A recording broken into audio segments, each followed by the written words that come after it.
Hi, and welcome to Primo University. I'm Daryl Schultz, and this class is going to be on maintenance. Now, there's not a whole lot of maintenance to a Primo ceramic grill, but depending on how much you grill, there are some general checks that you want to do from time to time. I can't tell you whether you need to do it every 3 months or once a year. It really depends on how long your grilling season is and how often you grill. So we're going to start with the exterior. You notice this stainless steel hardware that we have on it. What you want to do is you just want to make sure that you've snugged up that hardware. You don't want to over tighten it because you can snap a screw. So you just want to make sure that they're snug. So I'm going to take a 1/2-inch wrench just on the handle, and I'm just going to snug that just a little bit just to see what kind of resistance I get. And I'm seeing that there's plenty right there. Now there are 2 other areas that you want to look at. The first being, if you come over here, we have the 2 band tightening bolts. There are 2 nuts on the back, and you'll notice that the bolts are actually deformed. That's what tells us at the factory that we have that proper pressure. But all you want to do is just come back, put it on there, and just make sure that you're getting some good resistance on there. Now the next area that you want to look at is the hinge plate, and we have 4 cap screws on each side. So you just want to come back, just make sure that they're snug, just make sure that there's not really any type of looseness there. And I want to show you one last area. Now this is your hinge plate on the back. This is where your serial number is. You can just pull this straight off and look inside. If you feel that there's some kind of play, that it just feels like it's not acting like it was the first day that you had the grill, you can see that you can use an Allen wrench here. You can use a box wrench here on here just to make sure that those are all tight as well. And then this hinge plate goes back on very easily. Now the next thing that I want to show you is just a little trick.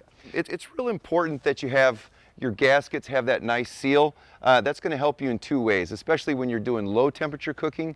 You want to make sure you have that seal, because if you're introducing extra air in there, it's really going to be hard to maintain that low temperature.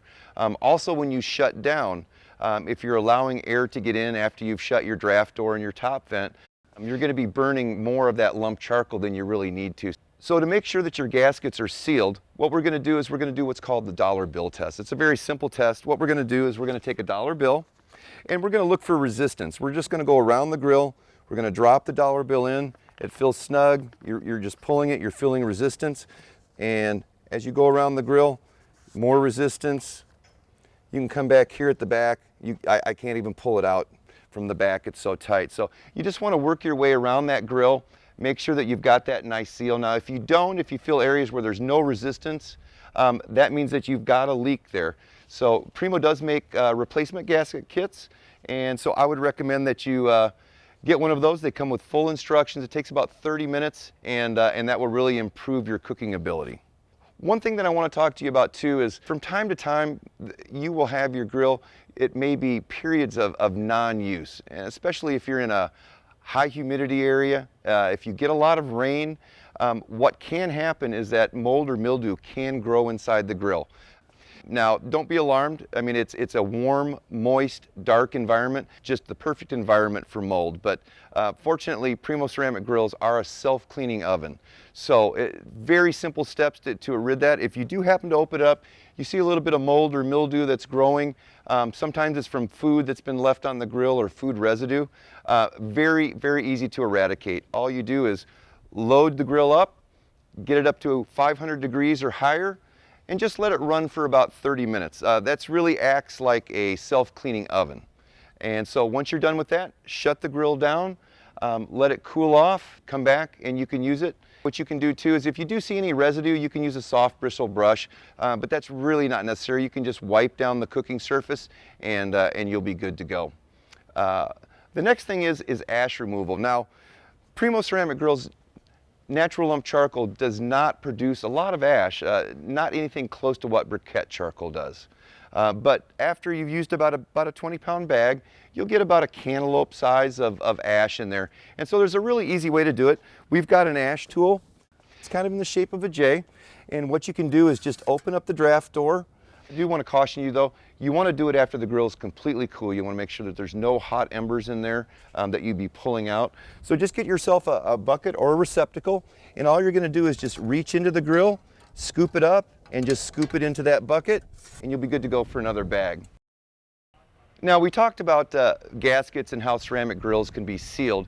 So I want to end the class and talk to you about flashbacks. Now, flashbacks are a characteristic of ceramic grills, Primo and all other ceramic grills, because we do have the ability to seal a very high fire within the grill.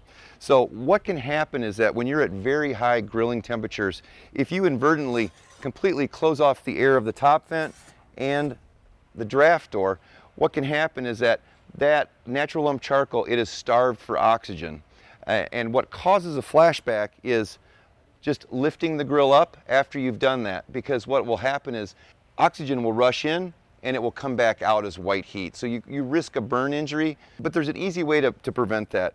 If you do find that you've closed both of those and you're at a very high temperature, very easy to solve. You just open this back up, open the top vent back up, wait a few seconds.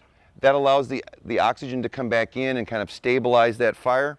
And then you just want to burp the grill. You just want to lift it up for just a second, put it back down, and then you can lift it back up, and that will always prevent flashbacks. So it's very preventable. Thank you for joining me, and we'll look forward to seeing you next time.